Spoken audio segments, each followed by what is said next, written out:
یہ پاک سید عالم صلی اللہ علیہ وسلم نے ہمیشہ قربانی فرمائی، ہمیشہ۔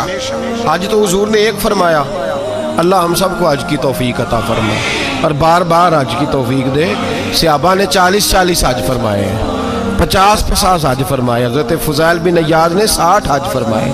اللہ کو توفیق دے، قبول فرمائے اور اللہ سب کو بار بار وہ موقع نصیب فرمائے۔ تو نبی پاک صلی اللہ تعالیٰ علیہ وسلم نے حج ایک فرمایا، قربانی حضور جس دن مدینے آئے اس وقت شروع فرمائی، اور ہر سال حضور قربانی دیتے، ہر سال 2 جانور ذبح فرمائے۔ یا رسول اللہ صلی اللہ تعالیٰ علیہ وسلم، 2 کا کیا مقصد فرمایا؟ ایک میری طرف سے، ایک میری غریب امت کی طرف سے۔ یا رسول اللہ صلی اللہ علیہ وسلم کس طرف سے فرمایا؟ ایک میری طرف سے، ایک میری امت کی طرف سے۔ کبھی فرمایا ایک میری طرف سے، ایک میرے اہل بیت اور میری امت کی طرف سے۔ 2 جانور حضور نے ذبح فرمائے، اور پھر میرے حبیب پاک صلی اللہ تعالیٰ علیہ وسلم کے غلام مولا علی شیر خدا، ابن ماجہ کی روایت ہے، حضرت علی شیر خدا فرماتے ہیں کہ نبی پاک علیہ الصلوۃ والسلام 2 جانور ذبح کرتے تھے۔ خود حضرت علی کی جب باری آئی تو انہوں نے بھی 2 فرمائے۔ تو صحابہ نے پوچھا کہ علی 2 کیوں؟ 2 کس لیے؟ تو حضرت علی رضی اللہ تعالیٰ عنہ فرمانے لگے، مجھے میرے حبیب نے وصیت فرمائی تھی کہ علی تو نے 2 کرنے، ایک اپنی طرف سے کیا کرنا، ایک میری طرف سے کرنا۔ تو میں ایک اپنی طرف سے دیتا ہوں، ایک اپنے نبی پاک کی طرف سے دیتا ہوں صلی اللہ علیہ۔ 2 جانور۔ آپ لوگوں نے سنی ہوئی ہے یہ بات کہ مہینہ کھانا نہیں پکتا تھا حضور کے گھر میں۔ حضرت عائشہ فرماتی ہیں 3 چاند اور 3 سورج اکٹھے کبھی نہیں دیکھے جب ساتھ روٹی بھی کھائی ہو، یعنی 3 دن مسلسل کبھی کھانا نہیں کھایا۔ قربانیاں کتنی دی بولیے؟ حضرت علی شیر خدا کا مکان کوئی نہیں اپنا، کوئی گھر نہیں بنایا۔ مولا کائنات شیر خدا، میں نے یہ بات پھر دہرا رہا ہوں، پہلے بھی میں نے عرض کی تھی، پکا کرنے کے لیے دہرا رہا ہوں۔ حضرت علی کا کوئی کاروبار نہیں بظاہر۔ بی بی صاحبہ فرماتی ہیں کہ کئی ہفتے صرف سرکہ اور کھجوریں۔ قربانیاں کتنی؟ اسی سارے صاحب لان ٹورے ہیں کہ ساڑھے تے لگ دیئے کہ نہیں، پکا۔ اور پھر جب بات ہوتی ہے دینے کی تو ماحول اور ہوتا ہے، جب لینے کی باری ہوتی ہے تو ماحول اور ہوتا ہے۔ قربانی واجب ہے اس شخص پر جس کے پاس 52.5 تولے چاندی یا 7.5 تولے، لیکن میں 7.5 تولے والا فتویٰ نہیں دیتا، میں 52.5 تولے چاندی والا فتویٰ دیتا ہوں، اس لیے کہ 52.5 تولے چاندی تو شاید تولہ یا 1.5 تولہ سونے کے برابر ہی ہو جائے، ٹھیک ہے نا جی؟ تو 7.5 تولے سونا 50-60 ہزار روپیہ جس آدمی کے اکاؤنٹ میں موجود ہے وہ قربانی کرے۔ بلکہ امام شافعی رحمۃ اللہ علیہ فرمایا کرتے تھے جس نے 3 کمروں کو تالا لگایا ہوا ہے وہ 3 کمرے فارغ ہیں، اس کے کسی کام کے نہیں، ان کی قیمت کا حساب لگائے۔ چھت پہ سٹور بنا دیا ہے، کوئی مطلب نہیں اس کا، اور جو ویسے رکھی ہوئے ہیں کوئی معنی ہی نہیں کمرے کا، فرماتے تھے حساب لگائے، قربانی کرے۔ رب کریم کی بارگاہ میں دینے کا جب معاملہ آیا تو تم گول کر گیا کام۔ میرے رسول کائنات سرور عالم صلی اللہ علیہ وسلم کا جب اپنے لیے چیزیں استعمال کرنے کا ماحول ہے تو محبوب پاک علیہ الصلوۃ والسلام نے مہینہ روٹی نہیں پکائی۔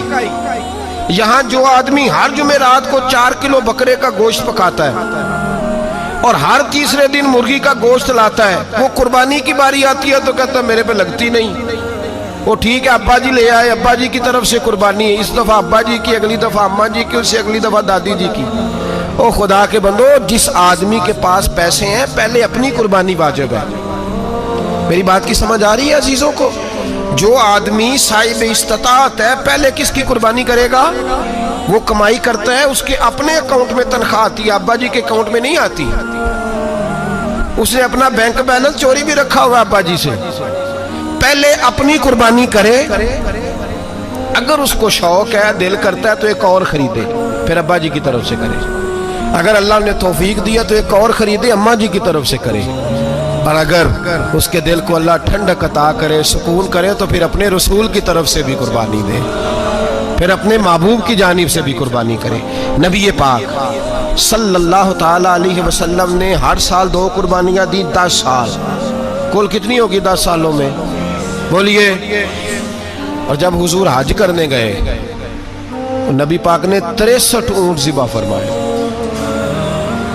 ایک اونٹ میں کتنی قربانیاں ہوتی ہیں؟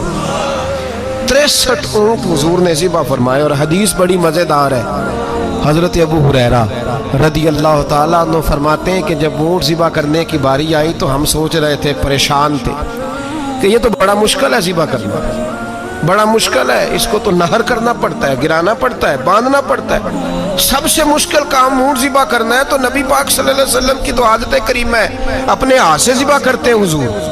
وہ ہمارا اللہ خیر کرے، اب اللہ ہی حافظ ہے. ذبح کرنا تو دور کی بات ہے. ہمارا جو بی اے پاس لڑکا ہے نا، اس کو ڈر آتا ہے جانور کے پاس کھڑے ہوتے ہوئے. کہتے ہیں بچوں کو اندر لے جاؤ، 10 سال کا 12 سال کا، اس کو اندر لے جاؤ، ذبح کرنا ہے، روئے گا. اور بس کرو یار، یہ کس قوم سے تمہارا تعلق پڑ گیا ہے؟ ہمارے تو 12 اور 14 سال کے معوذ اور معاذ ابو جہل کی گردن کاٹ کے رکھ دیا کرتے تھے، اور تو بچہ بکرا ذبح کرنے سے ڈرا رہا ہے. اس کو کھڑا کر لا کے. قربانی تو جہاد کی ٹریننگ ہے. وہ کھڑا کر، اس کو کہا بیٹا یہاں کھڑا ہو، اللہ کے رستے میں بکرے کی گردن کاٹنی ہے. اگر کوئی شخص خدا رسول کے دین کی مخالفت کرے، کفر کا جھنڈا اٹھائے، تو اس کی گردن بھی کاٹنی ہے. یہ ٹریننگ ہے بچوں کے لیے. یہاں عجیب ماحول ہے، ڈر لگ رہا ہے، پیچھے ہٹ جاؤ. اور جس صاحب کی قربانی ہے وہ بھی کوئی 1.5 کلومیٹر کے فاصلے پہ کھڑے ہیں، دور کھڑے ہو کے دیکھ رہے ہیں. نفیس ہی بڑے ہیں جناب، لطیف ہی بڑے ہیں. کپڑوں کو کوئی قطرہ خون کا لگ گیا تو بڑی مصیبت بن جائے گی. اور امیر آدمی، اس کا تو گھر کسائی نے خود فون کیا ہے کہ صاحب سب سے پہلے میں آپ کے گھر آؤں گا. اس کو پتہ ہے کہ منہ مانگی قیمت ملے گی. مہربانی فرمائیں، قربانی میرے رسول پاک صلی اللہ علیہ وسلم سے زیادہ نفاست والی طبیعت کسی کی نہیں. صحابہ کہتے ہیں اتنا حسین محبوب کا انداز تھا کہ کبھی کپڑوں پہ مکھی بھی نہیں بیٹھی تھی. اور حضور سے ہم سلام لیتے تھے، دست مبارک چومتے تھے تو ہمارے ہاتھوں سے کستوری کی خوشبو آنے لگتی تھی. اور فرماتے ہیں نبی پاک کا ہاتھ یوں ہوتا تھا کہ برف بھی اتنی ٹھنڈی نہیں جتنا پیارا حضور کا ہاتھ ٹھنڈا ہوتا تھا. پھر بھی حضور دست مبارک میں خنجر پکڑتے، جانور کو لٹاتے اور اپنی طامت کو سمیٹتے، اور اللہ کے حبیب گھٹنا رکھتے اس کی گردن پر، اور بسم اللہ اللہ اکبر کہہ کے ذبح فرماتے. حضور خود دست مبارک سے. تو اتنا زیادہ نازک مزاج ہو گیا ہے کہ اب یہ والی سنت ادا کرنا مشکل ہو گیا تیرے لیے. 63 اونٹ ہیں. اور صحابہ کرام علیہم رضوان فرماتے ہیں کہ حال یہ ہے، ہم سوچ رہے ہیں کیسے ذبح کریں گے، کیا کریں گے، کیسے گرائیں گے. اور نبی پاک صلی اللہ علیہ وسلم کہتے ہیں ہم ابھی سوچ میں ہی تھے کہ حضور نے چھری پکڑی. خنجر جب حضور نے اٹھایا تو فرماتے ہیں اونٹ دوڑتا ہوا آیا اور نبی پاک کے سامنے آ کے لیٹ گیا. فرماتے ہیں اللہ کے رسول نے بسم اللہ اللہ اکبر کہہ کے ذبح کیا. اس نے ٹانگ بھی کوئی نہیں ہلائی، پیر بھی کوئی نہیں ہلایا. وہ کسی شاعر نے بڑی عجیب بات کہی تھی. اس نے کہا پھنسی جو دام میں بلبل تو لگی یوں کہنے، کرے گا قتل کیا تو نے جب اسیر مجھے، کباب شمع کے شعلے پہ کیجیو صیاد، شکل گل نظر آئے دم اخیر مجھے. وہ کہتے ہیں بلبل کو شکاری، صیاد شکاری نے پکڑ لیا بلبل کو. تو صیاد سے بلبل کہنے لگی تو نے پکڑا ہے تو قتل تو کرے گا ہی نہ، کھائے گا تو صحیح، ایک میری منت ہے.